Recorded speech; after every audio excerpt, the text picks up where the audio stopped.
The SPR is now at its lowest level in 40 years. Thanks to our low gas It's prices, a win because we because have been trying to keep fuel prices down, and we've been suppressing it by emptying our Strategic Petroleum Reserve for a year and a half, 2 years now. which Well, is like basically since February of 2021. So, yeah, so a little over 2 years now. it's just But like I why like we need because that. people want to get We're on the reelected. verge. We're on the verge of World War III. So, Strategic is the first word in that. We might need some petroleum for World War III, unless it's gonna be real quick. Which I case, mean, who cares? What do we need? What do we really need at that point, right? I mean, there's an option that We makes don't this even need a real lot of fast. bullets. Mm, Just a lot of radiation suits. yeah, Are they stockpiling radiation suits? Have you heard anything about that? I have not, but I do have my Your own. potassium chloride tablets. I mean, I went the whole So I coveralls was and just looking. I was respirator like, I just in think I have. case. Oh, yeah, they are right here. Yeah, I went. Or I not, was not actually potassium chloride, potassium iodide. My bad. yes, yes. I should probably See? get some of that, but it's yeah. I see it. No, I ended up getting And they're close coveralls and by in case I need them. well, it's not like they just protect your thyroid from taking on. Like you can also just get iodized salt that helps too. That's But that's also assuming that you survive the initial blast and the right, this is initial like fallout and radiation. Like this is. no. I'm very much like I've got the my route was to go with the coveralls and respirator Mhm. so that I can just not get the dust on me, go around and hose it off from the well, kind of let it run away from the house. I don't know how much that's going to help, but I figure I'm either going to be far enough away from the blast that it's not going to be a problem, or and so that would be like more of a non-issue, or like there's no real in between for me. Either I'm in town and probably going to get toasted, or I'm outside of town and I'm so far away that unless I just have a bad wind day and it's blowing my direction, it probably fine. that's kind of my hope too. Yeah, I think that's what most people's hopes are going to be because the reality is trying to prepare for this is, I wouldn't want to live in DC. or like anywhere close to DC, because DC the areas can get peppered with nukes if that's a target. or or Miami or LA, San Francisco, Yeah, if you're like within like Houston probably.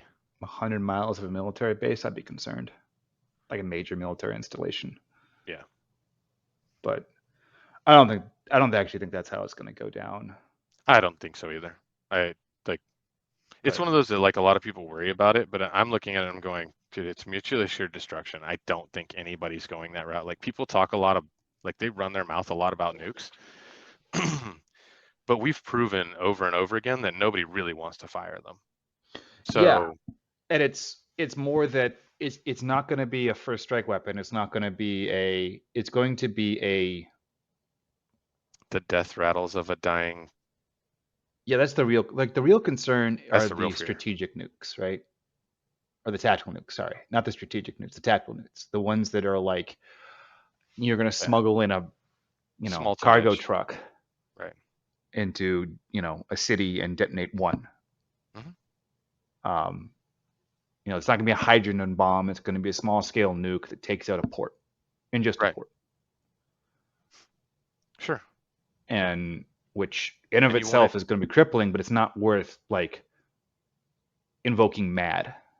right. So you and and you want to detonate it at ground level so that you keep the fallout to a minimum. Right. And the reality is, if you're going after a port, you might even just detonate it in a boat. Sure. Like get on a boat, ship it out there, and disable a port, which would, I mean, a lot of the radiation is going to go into the port itself, the harbor. So you're just kind of like it's tragic, it's harsh, but it's probably not going to invoke the world-ending mad that we saw from the Cold War. Right. Well, So that's the fact that because the SPR is technology. low is still more relevant then, because Yeah, that's true. like, Because we're talking about actual fighting rather than just in pushing buttons and ending it all, well, and that's the reality is if they can which means you disable need you need a major, boats, planes, and all of or those things take fuel. yeah, or even if you just want to survive that, when they cut off the international supply of oil for the country because they take out a couple ports with nuclear bombs, well, the country They don't needs even to. they don't even have to be nuclear bombs. I mean, it's hard to take out a full port with something conventional, Don't have to but take you out can. the port. I guess you just need to take out. If you You just just need take to take out out the the infrastructure at the port. right, and if you're just targeting, the petroleum aspects of it, those are relatively vulnerable. They don't require any big, massive cranes that are hardened. They don't require. They're just some few pipes. Yep. You're talking Now there's about probably like like Corpus Christi, Houston, Galveston, and Beaumont. Like there's 3 locations in Texas that account for 20 to 25% of the US's total refining capability. right, but and honestly, going after refining capabilities that's much harder than just going off the access ports. So probably what No, no, it's super easy. 10 or It's way easier. but I'm saying there's probably like what a dozen or so major uh, shipping channels for petroleum that But you don't, offload in large quantities. right, but you don't have to. Here's the thing. You can kill that, which means you cut off the import of oil, but we have enough of our own that we just need to start drilling it. Oh, sure. And if you're looking at this Or you're at we just war need to from a turn strategic. on, or we just need to turn on the pipes and start pulling it out of the ground Maybe. I to mean, some I'm extent. skeptical that it's that easy right now because it's been so long and it doesn't look like it's coming back on that we're going to enable that anytime We soon. can. Yeah. Okay. Yeah, You have more we experience with can. it than I do. Yeah, they definitely can. Like there are, I mean, what's oil at, right? 65 right now, roughly. I haven't Um, checked. I I think. And if like at 65, there are a lot of guys they'll only pull enough oil to keep paying the bills to cover overhead. Because why sell oil at 65 when in a couple of years you can sell it for 100? Well, I'm sure there's people looking at this going, "Oh, we're not going to keep drilling as long as you keep pulling from the SPR." Right. I wouldn't I wouldn't invest in drilling anything knowing that like say oil prices you think should be at 80 and the US government is actively working against you to keep prices artificially low. Why would I invest money into drilling or even just refracking old wells? No, I pull it and I'm not going to sell more than what I need to. Like I'll sell enough, literally just sell enough to cover overhead, maybe make a little bit of profit, put a little cash back. But beyond that, Man, that's good. But prices aren't going to drop for a long time then. what do you mean? Well, I mean, okay, so if they're just covering cost, Prices of what aren't going to drop for a long time? oil, Oh no, they will. it will drop Hmm. Drastically. because people aren't going to use very much. Because not because they can't, but because they Yeah, won't. yeah, that's what I said. Aren't. The the Um, demand is anytime you look at a recessionary time frame, the demand for oil drops to the floor, which means price goes down. but at the same time, wages are going to drop. And isn't that some of their most the variable cost that they have is They'll fire people. what? No, wages are going to drop, so it's going to be easier to pull more. Isn't most of the What? equipment like isn't you said they have the equipment, they're just not using it, right? Or maybe I misunderstand. I what you're saying doesn't track. Why would I put it, how about this? If demand is down, which Hmm. means prices go down, why would I hire more people to go pull more oil out of the ground? Well, then why would prices drop? Oh, you're saying they're pulling the same amount and you just supply it. Okay. I Supplies, so yeah, I mean you're talking about on a global scale, like because you got to remember global market, right? Like, and there are some countries oh, like Saudi Arabia and right. most of the Middle Eastern countries, right? Saudi Arabia is the big one, UAE, Right, all of right, right, those, right, right. like Yeah. that's their entire GDP. Right. The only thing that they make money off of is oil and gas. Venezuela is actually kind of like that right now because they keep squandering cash, and so instead of developing other, um, you know, other industries, they just stick with oil and gas, and it's fine. But then that means that they are. This is this is where people got it wrong when they thought that Russia was literally just a gas station with nukes. Right? Because what they didn't Right. realize is that over the last decade or more, Russia has really invested in developing their other alternative industries so that they weren't so beholden to just oil and gas. What we kind of find out with the sanctions is they had a bunch of parallel industries to basically everything they imported. And so as soon as these sanctions come, well, one, they just seized the foreign assets and gave them to their companies that were in the I same mean, sold industry. them, sold them Okay. technically. Yeah, sure. Well, I mean, look at Um, McDonald's, right? yes. Like McDonald's just left the country, and so they were like, okay, well, we have all these empty buildings.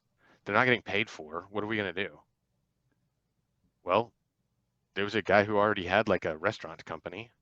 So Yep. he was They like, all right. just So they opened a, I don't even remember what it's, I think it's like, I think it loosely translates to like, good. okay.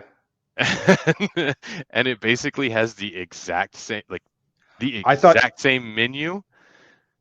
It's just not McDonald's. And oh so I there heard for it a was while, they were, McDonald's. Because Russia's just like you lost your trademark in this country. I mean, to Congratulations. a certain extent, but to a certain extent, it kind of is. But I've seen, so they were still selling any of the stuff that they had. They were, that was McDonald's product. They were selling that as their own product, Right. whatever. I mean, a hamburger's a hamburger, right? Right. Um, but you knew that because if you got like nuggets and it came with a sauce, they actually had the sauce packets and they had taken like a Sharpie and marked out the McDonald's on it and were giving That's those out to funny. people. That's funny. Well, I mean, it takes a That's little funny. bit of time to tool up to, Well, yeah, make that kind you're of not gonna stuff, but ditch it's the. not. You got a And lot there's of no supply of reason to that stuff. throw it away because it's still fine. Like, there's no reason. I'm pretty sure the sausage lasts for like 3 years too. But Knowing McDonald's, they probably last for a decade or more. well, they're marked for 3 years. But Oh, yeah. Well, I mean, you can always check. Who was it? There's like Finland, Sweden, something like that, that basically outlawed fast food or McDonald's. And so the last Happy Meal in the country, they took it and put it on display, and it still looks just like it did the day that it came off the assembly line. yeah, I've seen that Now, stuff, and it's like, well, what happens? It's I nasty, but it desiccates. I think it's. I mean, yeah, I think there's potential that part of that is like just kind of they've done something to it, or that it's an urban legend. Because it's hard for me to believe that it just sits like that. But it is funny to Oh make the yeah, joke. yeah. I mean, it's if you keep it in a cool, dry environment, it'll keep a long time. But um, Yeah, yeah. yeah, I mean, I don't know. It's just I look at the SPR and I it's hard for me to believe that oil prices will go down just because we feel like we have such an energy, granted, artificial energy strangling going on. globally. Nah, I mean, it's mostly centered in Europe and the U.S., but it's artificial. Yeah. Here's the deal. If we would if we if the US would allow drilling and fracking sure. on a bunch of the leases and stuff that we have, we could put out as much as we wanted to. It's not that big of a deal. And if things got bad enough, they'd let us. That's the reality. Oh, sure. I But believe also, that. but But also, I I mean, like if oil and gas prices get high enough, dude, the Saudis have cut back this year or in the last 12 months at least 2 million barrels a day. sure, but you said that prices are going to go down, and that seems like it's hard for me to believe, just given how much there is a as so long as the political will lasts to keep this energy stranglehold. But you're assuming the same amount of production level, and you're about to see production drop to the floor. Wouldn't that cause prices to go up? No, no, I meant like just general production. Oh, like Like Germany is cratering its own economy, which so you is think that the energy needs of these strangled countries are going to drop? all of it across the board. We'll see. And here's the thing, if oil prices get too high, China wins. All of their power, all of their new power plants, they're all coal-fired. Coal's cheap China's? because nobody uses it. Yeah. They just built like Okay. 15 brand new coal-fired power plants, And you're which means saying they that can if produce electricity at a rate that we can't touch because we can't utilize the same. okay. Then you're So saying that if if our oil energy is oil if based and if it gets if so expensive, oil and gas, like oil and natural gas, right? goes through the roof, which natural gas has already gone up significantly, Hmm. and that's because we're turning it from natural gas into LNG, liquefied natural gas, and Hmm. shipping it to Europe because they only have the infrastructure set up to use natural gas. And so if we don't, then they don't have enough and they end up freezing to death, or it costs them an ungodly amount of money. And from what I understand, the electric bills in Europe have gone up 3 to 5 fold. One part of what I was hearing is that they haven't fully realized the impact of this energy strangulation as far as pricing. But I guess that'll What do you also mean? have a it's the prices are being kept kind of artificially low Oh, yeah. Well, relative I to mean, the new normal. it, to a certain extent, I mean, hell, who was it? Italy, I think, was talking about doing a subsidy and paying out money to people to help subsidize what the additional energy cost because energy creation and natural gas for warmth, the costs were going up significantly. And it's like you're just adding insult to injury. How about you just, I don't know, not sanction the people who have the world's largest natural gas reserves? Let's be honest, Maybe Italy that's, doesn't actually get a say in that, I get it, but but that is also their fault, right? that is their fault. You are correct. I mean, but that's the reality. That's what we're looking at is those are the things. But yeah, I mean, anytime you see like a recessionary or depressionary type time period, manufacturing as a whole goes down significantly. Sure, And because manufacturing goes down, then that means all of the needs that go along with that, which means hauling raw materials in, hauling finished goods out, trains, planes, automobiles, um, if people don't have money, if they're unemployed, then they're not taking flights, they're not buying fuel, they're not buying new cars. I mean, it all just sure. becomes a a deal that where it just rolls up on itself. And so that's where you see the fuel price or the oil prices drop down really low. And I mean, and the reason I expect that to happen is because the reason that Saudi has cut 2 million, they cut 1 million once and then they cut another million per day out of their production, is because they're trying to stabilize the prices ahead of time. They're trying to get ahead of the curve. Sure. Oh, And I if mean, you, that's kind of my thought. Is I kind of got the sense that they're like a lot of people were hoping the prices of oil were going to go up. A lot of the producers, and when so they that's dropped it, why they haven't cut it more. when they cut it 1 million barrels, when Saudi announced that they were going to cut a million barrels a day out of their production, the price spiked up as you would expect that it would, Mm-hmm. because now you're going to have less supply in a demand market. Mm-hmm. And with assuming same level of demand, but it lasted less than a week and it was right back down to where it was previously. That tells me that people, even at the cut rate, are still expecting oil to go lower and lower. Yeah, I'm just wondering if they'll just. I'm wondering if we're close to sort of the floor for a lot of the operating costs for some of these setups. What do you mean? That if it goes much lower, they'll just cut production even more.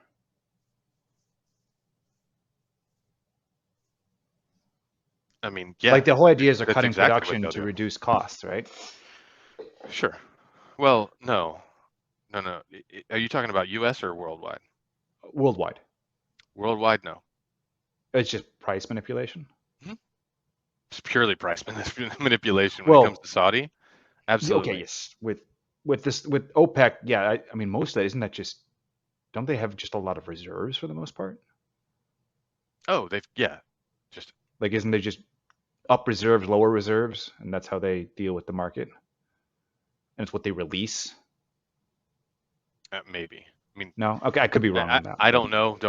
I don't know the intricacies of it. All I know is what okay, they say, right? As far as what Saudi does. yeah, Now, what I'm talking about with regards to lowering headcount, that's U.S. only. I right, don't have any idea about what anybody else is going to do. In the U.S., that's what they'll do to a certain sure, extent. But in all reality, they can be profitable. It's just not real profitable. I think they've got it down now to where it's like $30 or $40 a barrel, so it can go really freaking low before they start like losing money and it doesn't make sense to pump oil out anymore. And what okay, most companies will do is they'll, like I said, they'll just try to get by, because if they can keep the business going until they get to good times, because it always swings back up, it always has, it always will. Like, it's just cyclical. right, Then all the other companies who failed, shut down, shut wells down, whatever, they have a delay because they now have uptime to try to get things back online. Whereas company A, who never shut down and was just slowing down what their production was, doesn't have that, which gives you an advantage in the market in a good time, puts okay, you ahead of the curve. okay. I think that makes sense. Yeah, But that means running with some serious skeleton crews. Like, that's happens a lot. But I mean, like, as far as I know, the oil and gas guys aren't thinking that it's going to go that low, because they're still kind of just, well, I don't know. I, they're still somewhat hiring, and they still are keeping people, like, they're not laying off a bunch of people. Of course, they may just still be running skeleton crews, so they may not have a whole lot of excess to cut, and that may just be the case. I don't know. and some of it may just be there's all sorts of reasons that people post fake job listings. Well, that's true too. But I know companies that are like legitimately hiring, because I know Hmm. people who have hired there. I mean, I don't know yeah, how could be much just hiring they're doing. I don't know if they're doing a lot or a little bit or whatever, but could be they're too skeleton crew and they don't want to have a dearth of internalized knowledge. well, the other thing they could be doing is they could be just upgrading their team. Right. That's, I mean, Like, if you've got somebody who's okay and somebody comes along who's got 10 years of experience and he's a beast, like, you might be like, okay, so we're going to hire you, and Bob's going to go, like, kind of get downgraded a little bit, and then Jim's going to get downgraded a little bit, and then Billy's the new guy. Sorry, Billy, you got to go. yeah, yeah. Like, that Kind may of be keep the an open case. head count for someone experienced. Well, I mean, not necessarily keep an open head count, but just Well, keep yeah, an sorry. open mind, so that if somebody super Open, experienced comes along, then yeah. You take Headcount was the advantage wrong of the word. situation. An opening, Yeah. basically for yeah. One thing you find out about the oil and gas field, I don't care if they're laying people off, they're always hiring. That's fair. If I you're can believe that. like, I if can you're the believe that. right guy with the right experience doing the right thing, I pretty much guaranteed, with very few exceptions. There are I mean, some exceptions, but it does generally kind of speaking, like, still, I does mean, kind of it's drive the economy, so there's plenty of money to be made there. well, it's kind of like any other company, right? You may be doing layoffs, but if somebody comes across your desk who's just an absolute rock star, are I'd you be gonna? surprised. Well, I wouldn't, but I big mean, corporations, yeah, how many big corporations have you worked for? 3. I mean, It really depends on what you mean by big, but if they're big but enough to have an HR department that'll say we're doing a hiring freeze, then no, I mean, that's a medium-sized business okay, generally.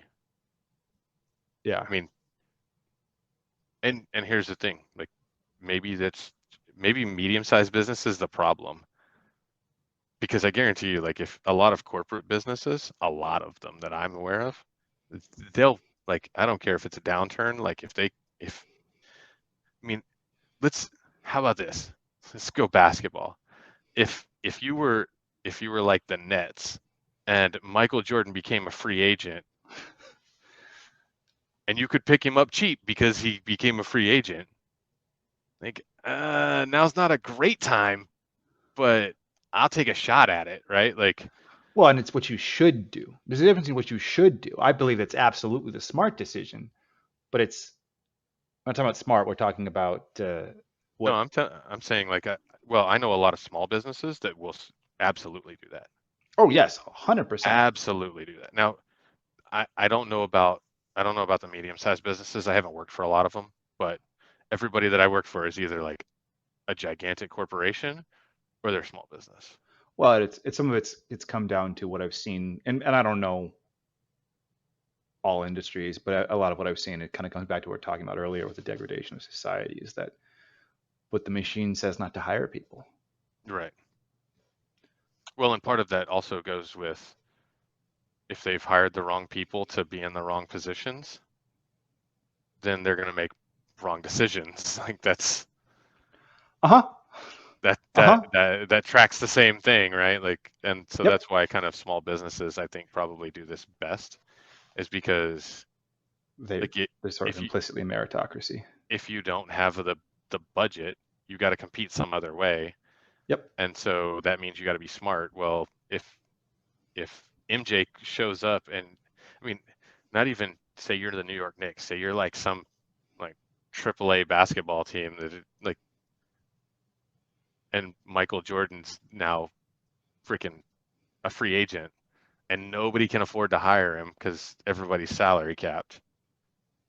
You're like, I can't cut you a lot, but I can cut you whatever I can cut you. Like you You're want to make gonna money you're and gonna pay? cut you're gonna cut everybody on the team. You're gonna hire like league minimum people and Michael Jordan, and that is I what you're mean, gonna.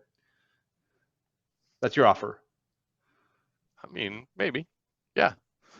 But I mean, like But if a guy's, if you've got a guy that's great at running a company or has done really well doing that, and like the company, something happens and he gets laid off, or he's good at whatever division that he's in, and he just gets the cut because people make bad decisions when doing layoffs, then yeah, I mean, like part of that could be like, all right, cool.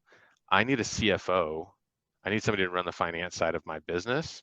I can't pay, and I mean, like I know you were making $300,000 at that company, but I can't afford that. Like, but I can do 120, right? right, and there's of course there's ways of making the sweeten the deal, making And it then worth well, I his mean, time. it's not even necessarily that. Like, there may not be other options for him to That's go true. to. And so he's like, yeah, I'll take it. And you have to understand, like, you've got to extract all the value you can out of him now, because Because as he's gonna soon leave. as it marks back up, he's gone. Like, Well, and there that's is why it's often like when they no give him some question. equity to keep him so he can. Sure. Yeah. But I mean, like, there's a lot of times that, like, people, you get both sides of it, right? Like some people won't hire people that are overqualified because they're like, oh, well, they're just going to leave. Well, yeah, but you at least get the knowledge and the use out of them while they're here, dummy. Right. And then Yep. there's other ones that are like, oh no, if I can hire them, like I'll take advantage of that while I can, knowing that I may only have them, they may only stay here for 2 or 3 years, right? Like, Right. I mean, the problem is the guys that take the job with, but like stay for maybe 3 months, yeah, but you which can't do you, anything about that, right? Like, right. It's more you got to read the market. Like, is this a market where they're going to be able to find a job in 3 months, or is this a market where they're not going to be able to find a job for 6, 7 months, well, eight that and months, you got to two read the years? person, right? Yep. Like have the Yep. conversation with them. Be like, look, I know that I can't put you at the place that you need to be, right? Like I realize that you're way overqualified, and I expect that whenever the market comes back around, that like somebody's gonna come along and offer you way more than I can afford to even come close to. And so you have the conversation of maybe like, look, I asked, just like do me a favor and like if you decide to take the job, like, do me a favor and stay here for 2, 3 years, whatever, right? Like Right. have that conversation. Right. But yeah, you got to read the market to have Good that. quality people that are trustworthy and all that kind of fun stuff, they're not going to burn that bridge if they tell you that they're going to stay there for Yeah, two that's to certainly three. true. They're usually not going to just bounce on you. Yeah. If they say, well, I appreciate that, but I can't promise that. Okay, then I don't know that I can offer you the job. Yeah. It's Yeah. that simple. Like I don't want to invest a bunch of time and money into you when I can find somebody else that I can invest time and money into.